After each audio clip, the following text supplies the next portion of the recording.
I never thought my marriage would come to this.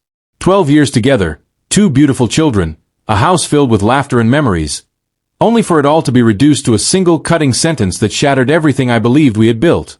"You're just a provider." She said it so casually, as if it were an undeniable fact, as if my entire existence in our marriage boiled down to numbers in a bank account, bills paid on time, food stocked in the fridge, and a roof over our heads. At that moment, a sickening realization hit me. This wasn't a slip of the tongue. It wasn't an outburst of anger or frustration. It was the truth as she saw it. I was nothing more than a provider to her. When we first met, she was everything I had ever wanted in a woman.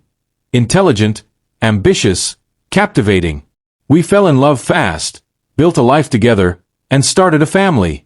I worked tirelessly, believing I was securing a future for us, sacrificing time, sleep, and sometimes even my health to make sure we had everything we needed.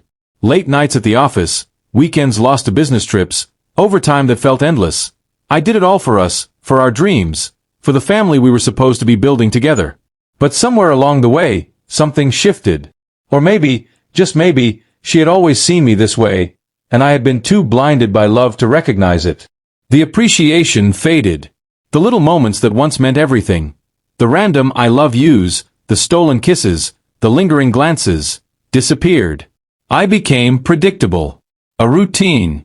A fixture in her life, reliable and convenient. Our conversations dwindled, reduced to nothing more than schedules and logistics. Bills. Groceries. School fees. Car maintenance. The warmth was gone, replaced by obligation. Until one night, the night that changed everything, she finally said it outright. I had just come home from a grueling day at work, exhaustion weighing on my shoulders like a heavy cloak. The house was quiet, the kids already tucked into bed. I walked into the kitchen and found her there, scrolling through her phone, a glass of wine in hand. She didn't even look up when I entered. "How was your day?"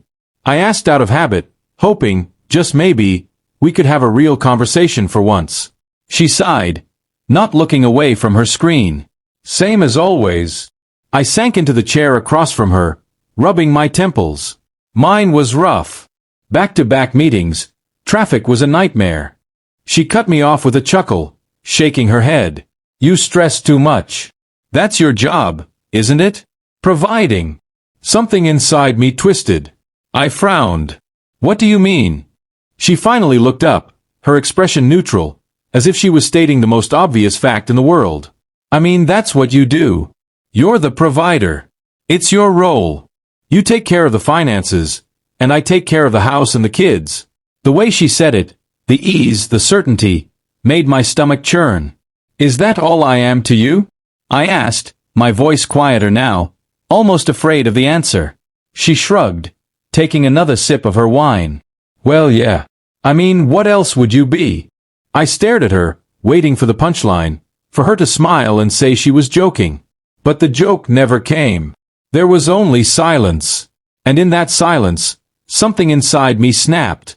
I let out a slow breath, nodding to myself. "Okay. If that's how you see it, then I guess it's time for me to start seeing things clearly too." She smirked. "Good. No need to complicate things." I leaned forward, locking eyes with her. "You say I'm just a provider, that I have one role in this marriage. Fine. But if I'm nothing more than a paycheck, then what does that make you?" Her smirk faltered. "What?" I tilted my head, my voice calm but firm. "If I'm just here to pay for things, then what are you? A housemaid? A babysitter? A convenience?" Her face turned red. "That's not what I meant." "No," I interrupted, my tone unwavering. "That's exactly what you meant. And you know what? You're right. I am the provider. And as the provider, I've decided that I no longer want to fund this arrangement." Silence. Her hand trembled around her glass. What are you saying?" I stood up, pulling out my phone. "I'm saying I want a divorce." She laughed. Nervous now. "Stop playing." I shook my head. "I'm not playing. I'll call a lawyer in the morning." Her mouth opened, then closed. The confidence in her eyes vanished. "Wait. Just because of what I said?" I tilted my head. "You meant it, didn't you?" "Well, yes, but..."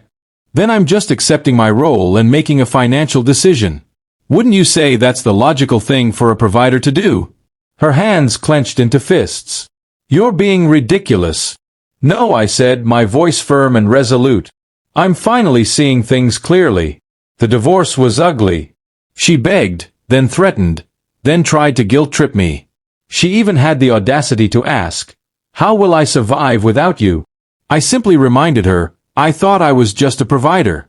In the end, I made sure my kids were taken care of. But as for her, she was on her own. It's been a year since I walked away. A year of rediscovering who I am beyond being someone's financial safety net. And you know what? I've never been happier. Because now, I'm not just a provider. I'm a man who knows his worth. For too long, I allowed myself to be reduced to a paycheck, a source of stability, someone who existed only to make life easier for others while my own happiness was an afterthought.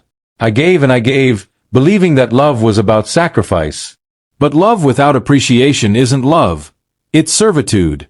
Walking away wasn't just about ending a marriage. It was about reclaiming myself. It was about looking in the mirror and seeing a man who deserved more than being tolerated for what he could provide. Respect isn't something you earn through exhaustion. It's something you demand by knowing your own value. Now, I wake up without the weight of unspoken resentment. My home is no longer a battlefield of unbalanced expectations. My money is no longer a chain binding me to someone who never truly saw me. Instead, it's a tool I use to build a life where I am valued, not just for what I give, but for who I am. And most importantly, I've learned that being a provider doesn't mean sacrificing my dignity. It means providing for myself first. My peace, my happiness, my self-respect. Because when you know your worth, you don't settle for being just anything to anyone. You choose to be everything to yourself.